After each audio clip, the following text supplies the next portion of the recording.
নমস্কার বন্ধুরা, অনুশ্রী রান্নাঘরে আপনাদের সবাইকে স্বাগত।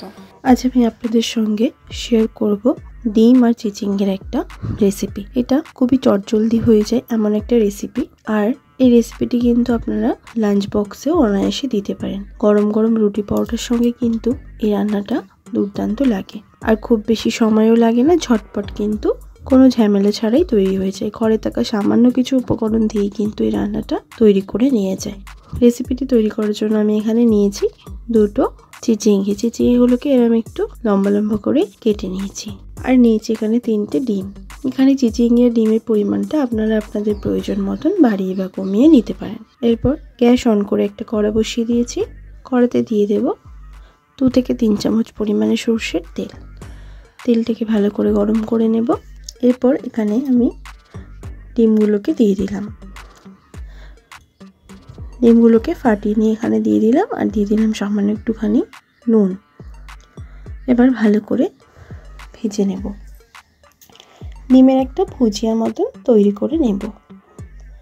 ডিমটা ভাজা হয়ে গেছে। এরপর আমি ডিমটাকে তুলে নিচ্ছি কড়া থেকে। ওই কড়াতে দিয়ে দিচ্ছি খানিকটা পরিমাণে আরেকটু সরষের তেল। সরষের তেলের পরিমাণটা যদি আপনাদের বেশি লাগে আপনারা কিন্তু এখানে কমিয়ে দেবেন। এরপর দিচ্ছি ফোড়নে 1/2 চামচ পরিমাণে কালো জিরে আর একটা মিডিয়াম সাইজের স্লাইস করে কেটে রাখা পেঁয়াজ। পেঁয়াজটাকে দিয়ে 1 মিনিট একটু ভেজে নিয়ে 4টে কাঁচা লঙ্কা চিরা আমি এখানে দিয়ে দিলাম। ভালো করে এবার লঙ্কার পেঁয়াজটাকে ভেজে নেব। এরপর দিয়ে দিলাম একটুখানি কালার চেঞ্জ হওয়ার পরে কেটে রাখা চিচিঙ্গাটা দিয়ে আমি এবার মিডিয়াম টু হাই ফ্লেমে এখানে ভেজে নেব বেশ ভালো করে। এখানে লো ফ্লেমে করলে চিচিঙ্গা থেকে অনেক জল বেরোতে শুরু করবে, সেই জন্য ফ্লেমটা কিন্তু হাই টু মিডিয়াম ফ্লেমে এখানে আমি রেখেছি। আর রান্নাটাতে আমি প্রথমে কিন্তু নুন দেব না। নুন দিলে চিচিঙ্গাটা ভালো করে ভাজা যাবে না, আরও বেশি জল বেরোতে শুরু করবে। ভালো করে এবার চিচিঙ্গাটা আমি ভেজে নিচ্ছি। ভালো করে ভেজে নেওয়া হয়ে যাওয়ার পর 2 মিনিটের জন্য মিডিয়াম ফ্লেমে আমি ঢাকা দিয়ে দিলাম। 2 মিনিট পর ঢাকাটা সরিয়ে নিচ্ছি। চিচিঙ্গাটা কিন্তু এবার একটু সিদ্ধ হয়ে গেছে। ভালো করে আবার একটু নাড়াচাড়া করে নেব।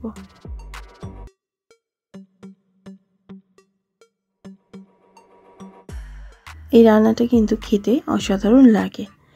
দিয়ে দিচ্ছি এবার পরিমাণ মতন নুন। নুন ঝালটা কিন্তু নিজেদের স্বাদ মতনই এখানে দেবেন।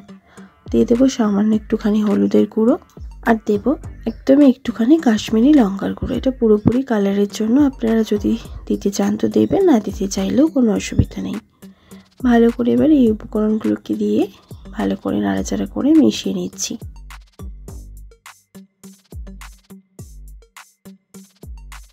ভালো করে নাড়াচাড়া করে আমি মিশিয়ে নিলাম।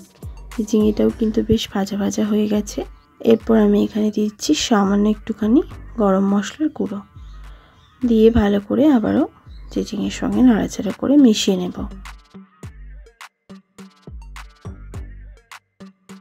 এরপর ভেজে রাখা ডিমটা দিয়ে দেব। ডিমের ভুজিয়াটাকে দিয়ে এবার চিচিঙ্গার সঙ্গে বেশ ভালো করে মিক্সড করে নিচ্ছি।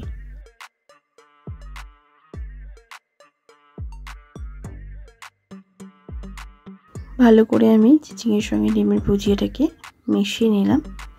এরপর সামান্য একটুখানি ধনেপাতা কুচি দিলাম, তবে এটা পুরোপুরি অপশনাল।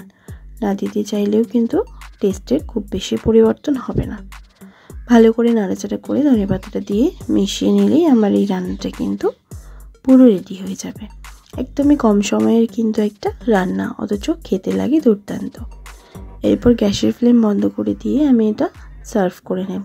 গরম গরম রুটি, পরোটা, এমনকি ভাতের সঙ্গেও কিন্তু, শুকনো ভাতেও কিন্তু খেতে বেশ ভালোই লাগে। একবার এরমভাবে এই রেসিপিটি আপনারা ট্রাই করে দেখতে পারেন।